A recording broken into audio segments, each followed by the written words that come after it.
I was baited by an homophobic gang in Nigeria. I was detained. They threatened me. They held me for over 12 hours. The wound I had was so deep, and I was bleeding a lot. And for someone to notice you're bleeding and not try to help you, I felt like that person didn't care what would ever happen to you.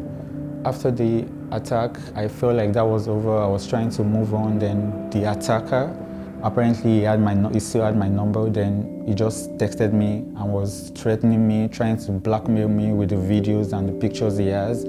So I felt like I didn't have a choice because it made me lose my job as well. So I didn't have a choice but to just come here and seek asylum.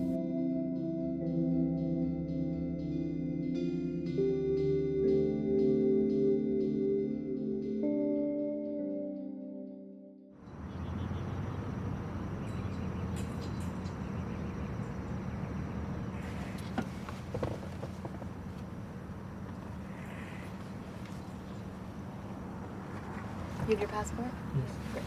Did you eat breakfast? I just had protein shake.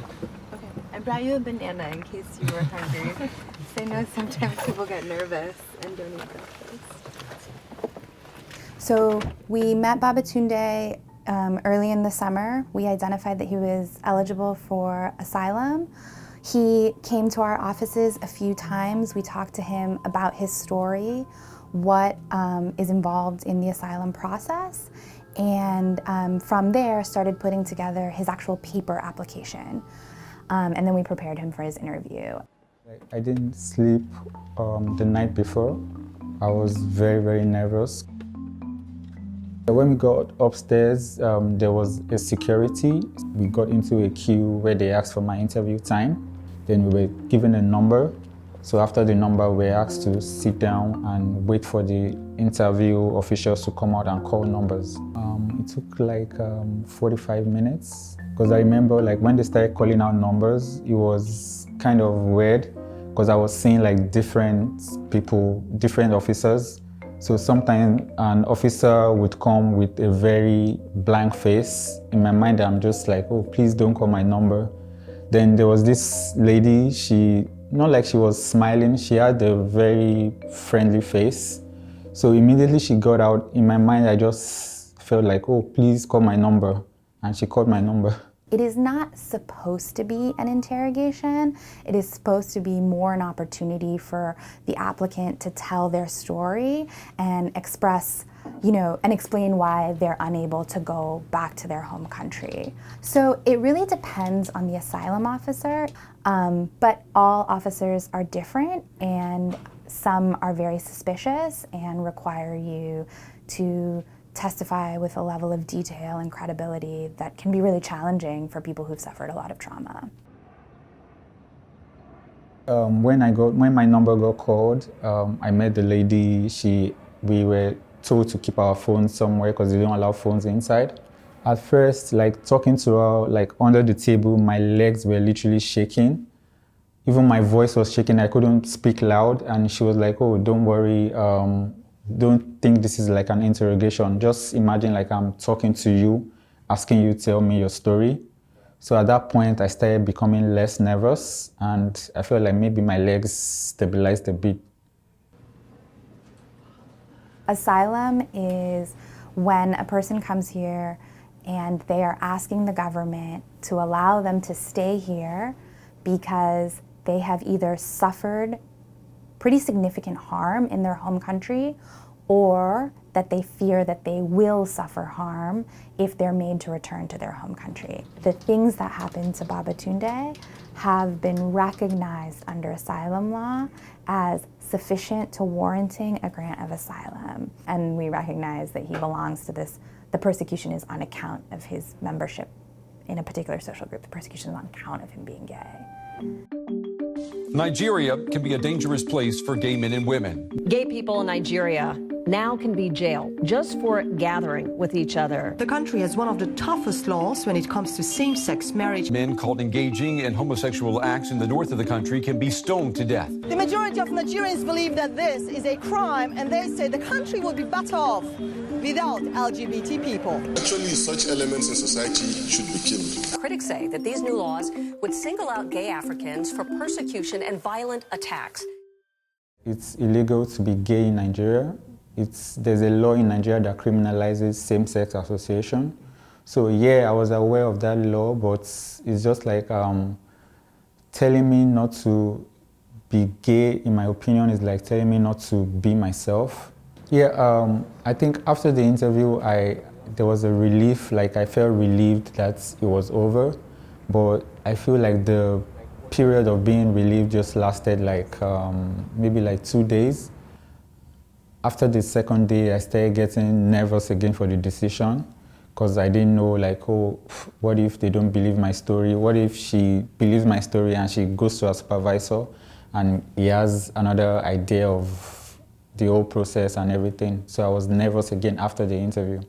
Every morning I wake up, I'm always thinking like, oh, there's somebody somewhere like going over my interview and trying to see if they would grant me asylum or not. So historically, asylum cases were heard in the order they were received, which means those who applied first were scheduled for interview first.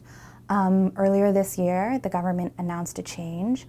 So now it is the people who apply most recently are heard first, which has two really unfortunate consequences. One is that people who have been waiting a long time are continuing to wait, and also you just have less time to put together a thorough application. You have less time to prepare, you have less time to get letters of support. A lot of established law, a lot of things that we have relied on that tell us who is eligible for asylum and what is the basis for asylum is rapidly changing just in the last 3 months alone. And that just makes it harder.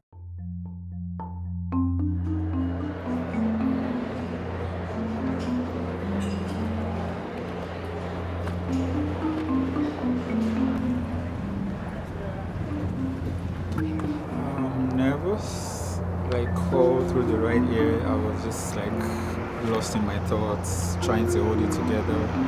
It was better when during the interview I had like people going with me. Like today I'm going in alone, so there's no like form of support in there.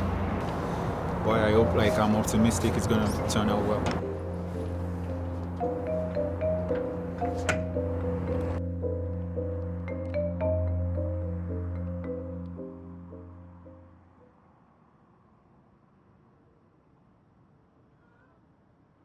In my mind, I keep thinking like, oh, what if they try to take me back?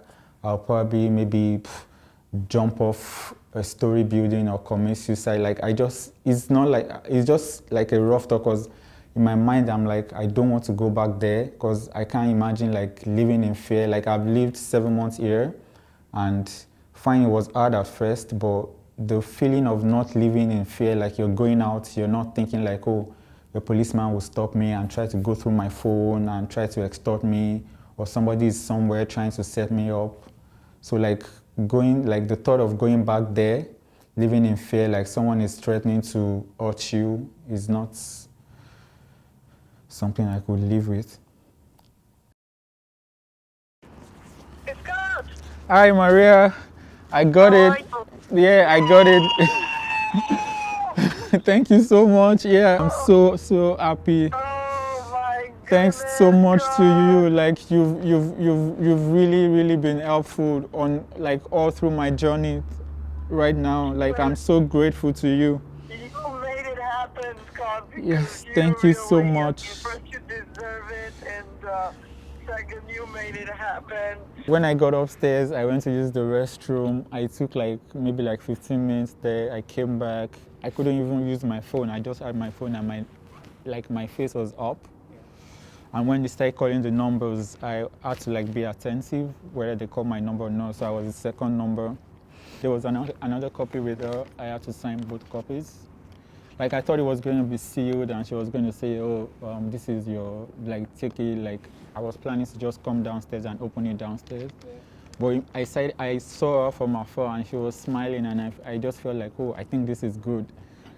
So when I saw her, she just said, congratulations. Before even she asked for like a form of ID, she just said, congratulations. So what it means in the immediate is that Babatunde can live here safe from the fear of deportation. He has lawful status here and he can legally work. In a year, he can apply for permanent residency, which is his green card, and then that puts him on a path to citizenship. So just 4 years later, he can apply to become a citizen of the United States. Oh, I would never forget today in my life.